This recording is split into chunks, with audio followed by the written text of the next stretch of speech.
નસવાડી તાલુકાના પલાસણી ગામે ગાંધીનગર વાડી જેવી સ્થિતિના એંધાણ તો પાણીના સંપમાંથી મૃત ગરોળી અને કાચિંડો મળતા ગ્રામજનોમાં ફફડાટ ફેલાયો હતો। નસવાડી તાલુકાના પલાસણી ગામે પીવાના પાણીની ગંભીર સમસ્યા સામે આવી છે। ગામના પાણીના સંપમાંથી મૃત ગરોળી અને મૃત કાચિંડો મળી આવતા સ્થાનિકોમાં ભારે ચિંતા અને રોષ ફેલાયો છે। ગ્રામજનોનું કહેવું છે કે લાંબા સમયથી પાણીની ગુણવત્તા અંગે કોઈ દેખરેખ રાખવામાં આવતી નથી, જેના કારણે આરોગ્ય માટે જોખમ ઊભું થયું છે।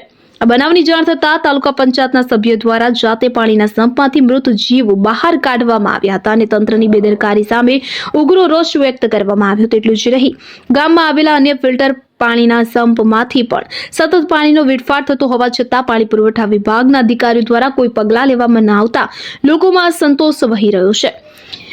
મોદલા બેઠકના તાલુકા સભ્ય વિપિન પરમારે સમગ્ર મામલે તંત્ર સામે કડક સવાલો ઉભા કર્યા છે। તેમણે જણાવ્યું છે કે જ્યારે લોકોના આરોગ્યનો પ્રશ્ન છે ત્યારે તંત્ર કેમ નિષ્ક્રિય છે। આવી બેદરકારી જો ચાલુ રહેશે તો ગંભીર પરિણામો ભોગવવા પડશે। સ્થાનિકોએ તાત્કાલિક પાણીના સેમ્પલની સફાઈ, તપાસ અને શુદ્ધ પાણીની વ્યવસ્થા કરવાની માંગ કરી છે। સાથે જવાબદાર અધિકારીઓ સામે કડક કાર્યવાહી કરવાની પણ માંગ ઉઠી છે। શકીલ બલોચ, છોટાઉદેપુર। આ પલાસની ગામનો સંપનો કૂવો છે અહીંયા આગળ, બરાબર છે। હવે અહીંયા આગળ આ ફૂલ પાણી ભરે, જોજો ભાઈ બતાવો છે એમને, આ બધું પાણી ભરેલો છે, બરાબર છે, ફૂલો ફૂલ। હવે અંદરથી અમે લોકો અહીંયા તપાસ કરવા આવ્યા તો અહીંયા એક મરેલી ગરોળી નીકળ્યા, તમે જોઈ શકો છો, બતાય ભાઈ એમને, આ જોઈ લો, આ મરેલી ગરોળી છે, બરાબર છે। તો પછી અહીંયા આ ગામના લોકો એવું કહે છે કે ભાઈ અહીંયા પાણી શુદ્ધ છે, બરાબર। હવે આવું બધું પાણી પી ગામના લોકો તો પછી માણસ મરે કે શું થાય? આવી બી ઘણી જગ્યા પર બધી બનાવો બને છે અહીંયા આગળ મરી જવાના, બરાબર છે।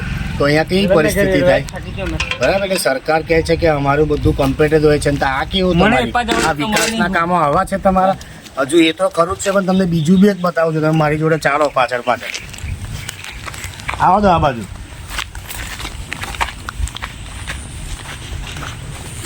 આ કૂવો બતાવો,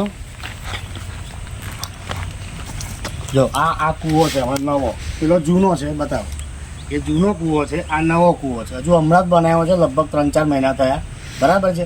હવે બહેનો તો છે, પાઇપનો કોઈ નિકાલ નથી, કશું જ નથી। તો મારું એવું કહેવું છે કે આ લોકોનું જે પાણી છે, પાણી નીકળે છે ક્યાંથી? અહીંયાથી તમને બતાવું મેં, તમે જો અહીંયા આ ઝૂમ કરીને બતાવું છું મેં તમને, આ તમે જો, આ જો, બરાબર છે, આ તમે પાણી જો કેટલું જોરથી નીકળે છે, અને આ બધું જ પાણી તમે જોઈ શકો છો, આ બધું જ વેસ્ટેજ પાણી સીધું નદીમાં જાય છે, બરાબર છે। તો પછી આ કેવા વિકાસના કામો છે તમારા? અને આ ગામના લોકોના રોગચાળો ફેલાય આવું બધું પાણી પી પીને, તો મરી જાય તો એની જવાબદારી કોણ લેશે?